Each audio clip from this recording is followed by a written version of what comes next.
Nellore MRPS రాష్ట్ర అధ్యక్షుడు Usurupati Brahmaiah Madiga November 20వ తేదీ చలో ఢిల్లీ కార్యక్రమం ప్రచారం రాష్ట్ర వ్యాప్త పర్యటనలో భాగంగా నెల్లూరులో రౌండ్ టేబుల్ సమావేశం నిర్వహించారు. సుప్రీంకోర్టు చీఫ్ జస్టిస్ గవాయ్ మీద మతవాదులు చేసిన దాడిని అన్ని పార్టీలు ఖండించి వదిలేశాయని అన్నారు. కేంద్ర ప్రభుత్వం వెంటనే దాడి చేసిన వ్యక్తిని శిక్షించాలని డిమాండ్ చేశారు. ఈ నెల 20వ తేదీ ఢిల్లీలో ధర్నా కార్యక్రమాలు నిర్వహిస్తున్నామని అన్నారు. రాష్ట్రం నుంచి అధిక సంఖ్యలో పాల్గొనాలని అన్నారు. ఈ కార్యక్రమంలో తెలుగుదేశం, కమ్యూనిస్టు పార్టీల నాయకులు మాతంగి కృష్ణ, సీమాంధ్ర ఎంఆర్పీఎస్ వ్యవస్థాపక అధ్యక్షులు పందింటి సుబ్బయ్య, బెల్లంకొండ గోపి, కోలగట్ల రమేష్, మాలకొండయ్య, కొండా ప్రసాద్, ఎంఆర్పీఎస్ కార్యకర్తలు, నాయకులు అధిక సంఖ్యలో పాల్గొన్నారు. ఈ స్టేట్లో కానీ ఈ రెండు రాష్ట్రాల్లో పట్టుదలగా నిరసన కార్యక్రమాలు చేయమని చెప్పేసి ముందుగా మన అన్నగారు వచ్చినటువంటి పిలుపుకి మేమంతా అందుకొని ఈ యొక్క నెల్లూరులో అంబేద్కర్ విగ్రహం కూడా మొదటిగా నిరసన కార్యక్రమం చేశాం. అదేవిధంగా ప్రెస్ మీట్లు కూడా ఈ జిల్లాలో జరిగాయని చెప్పేసి కూడా అన్నగారికి మేము నిర్వహించుకుంటాము. మరియు అనుబంధ సంఘాల, ప్రజా సంఘాల, కుల సంఘాల, రాజకీయ మేధావుల ఈ యొక్క సుప్రీంకోర్టు అత్యున్నతమైన న్యాయస్థానంలో గవాయ్ గారి పాత్రికేయ పెద్దలకి ముందుగా నమస్కారం. అక్టోబర్ 6 ఈ దేశ చరిత్రలో ఓ చీకటి రోజు. భారత రాజ్యాంగ వ్యవస్థల మీద, ప్రజాస్వామ్య న్యాయ వ్యవస్థల మీద ఒక సనాతన మనువాది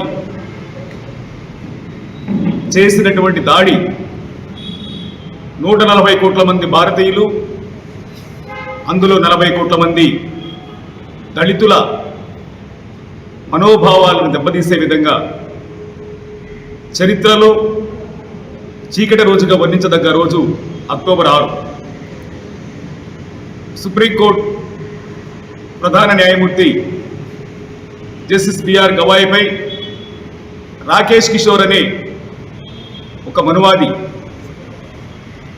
చేసినటువంటి దాడిని దేశంలోని ప్రజలందరూ, ప్రధానంగా అన్ని రాజకీయ పార్టీలు ఖండిస్తూ ప్రకటనలు ఇవ్వడం జరిగింది. దానిలో భాగమే ఈ దేశ ప్రధానమంత్రి నరేంద్ర మోడీ గారు కూడా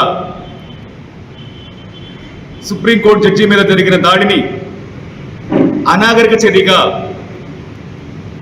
అభివర్ణిస్తూ తన ట్విట్టర్లో ఖండించడం జరిగింది.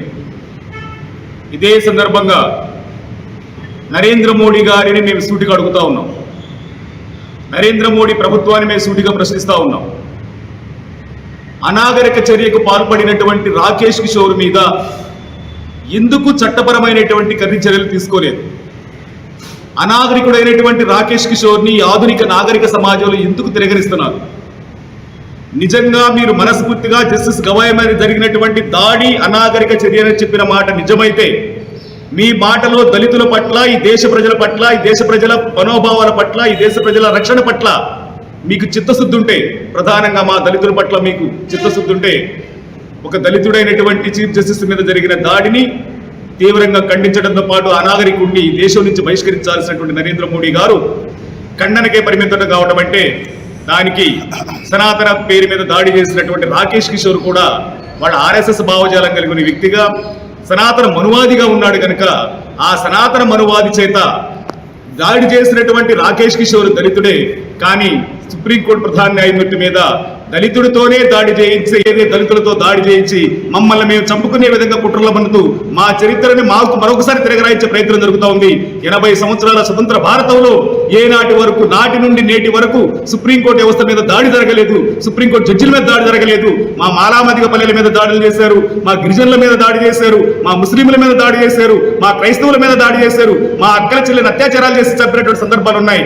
కానీ నేడు ఈ రోజు పల్లెలు కాదు, పట్టణాలు కాదు, ఈ దేశ రాజధాని అయినటువంటి ఢిల్లీ ఉంది. ఢిల్లీలో సుప్రీంకోర్టు ఉంది. ఆ సుప్రీంకోర్టులో ప్రధాన న్యాయమూర్తిగా దళితుడు ఉన్నాడు కనుక ఆ దళితుడినే మనం దాడి చేస్తే ఈ దేశంలో ఉండబడినటువంటి అన్ని వ్యవస్థలను భయపెట్టచ్చని చెప్పని ఈ చేసినటువంటి మనువాద దాడిని మేము తీవ్రంగా ఖండిస్తూ ఆ మనువాద దాడికి పాల్పడినటువంటి రాకేష్ కిషోర్ సుప్రీంకోర్టుకే జడ్జి మీద జరిగిన దాడిని నిరసిస్తూ మనం చేసినటువంటి కార్యక్రమానికి చలో ఢిల్లీ కార్యక్రమాన్ని పిలిపిద్దాం. ఎందుకంటే సుప్రీంకోర్టు ఉంది ఢిల్లీలో, ప్రధాన న్యాయమూర్తి ఉంది ఢిల్లీలో, ప్రధాన మంత్రి ఉంది ఢిల్లీలో, రాష్ట్రపతి ఉంది ఢిల్లీలో, అంటే వ్యవస్థలు మొత్తం కూడా ఢిల్లీ కేంద్రంగా ఉన్నాయి కనుక ఎక్కడ అవమానం జరిగిందో అస్తిత్వాలు కాపాడుకోవడానికి ఆత్మగౌరవాల పేరు మీద గల్లీలో ఉద్యమాలు చేయకుండా పిలుపునిస్తూ ఆ ప్రజలందరూ కూడా ఢిల్లీ కార్యక్రమాన్ని చేపట్టం చేయడానికి సన్నద్ధంగా కావాల్సిన విజ్ఞప్తి చేస్తాం.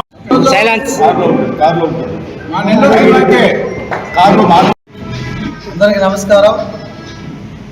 ఈరోజు మరి నెల్లూరు జిల్లా డాక్టర్ బిఆర్ అంబేద్కర్ భవనంలో మరి ఎంఆర్పిఎస్ నాయకులు, రాష్ట్ర అధ్యక్షులు ఉసిరిపాటి బ్రహ్మయ్య మాదిగ గారి ఆధ్వర్యంలో ఈరోజు ముఖ్య అతిథిగా ఇక్కడికి వచ్చేసి మొన్న జరిగినటువంటి రౌండ్ టేబుల్ సమావేశం జరుపుకోవడం, దానికి ముఖ్య అతిథిగా బ్రహ్మయ్య మాదిగ గారు ఇక్కడికి రావడం చాలా సంతోషం. అందరూ కూడా జాతి మొత్తం కూడా ఈ ఒక దాడిని తీవ్రంగా ఖండించడం కూడా జరిగింది. దీంట్లో భాగంగా ముందుగా ఉసిరిపాటి బ్రహ్మయ్య మాదిగ గారు ముందుగా కూడా ఈ ఒక దాడిని తీవ్రంగా ఖండించారు. అదేవిధంగా ఈరోజు ఈ ఒక నెల్లూరు జిల్లాలో అంబేద్కర్ భవనంలో అందరితో కూడా రౌండ్ టేబుల్ సమావేశం ఏర్పాటు చేసి చలో ఢిల్లీ కార్యక్రమానికి అందరూ కూడా తరలి రావాలని చెప్పి ఈ ఒక కార్యక్రమాన్ని నిర్వహించడం జరిగింది. మేము కూడా అందరం కూడా తెలియజేస్తున్నాం, ప్రతి ఒక్కరూ కూడా ఏదైతే ఉసిరిపాటి బ్రహ్మయ్య మాదిగ ఆధ్వర్యంలో ఈ ఒక కార్యక్రమాన్ని విజయవంతం చేయాలని చెప్పి ప్రతి ఒక్కరికి పిలుపునిస్తున్నాం. అందరూ కూడా ఎవరు సహాయ సహకారాలు వాళ్ళు సపోర్ట్ చేయాలని చెప్పి కూడా ఈ సందర్భంగా తెలియజేస్తూ నాకు ఈ అవకాశం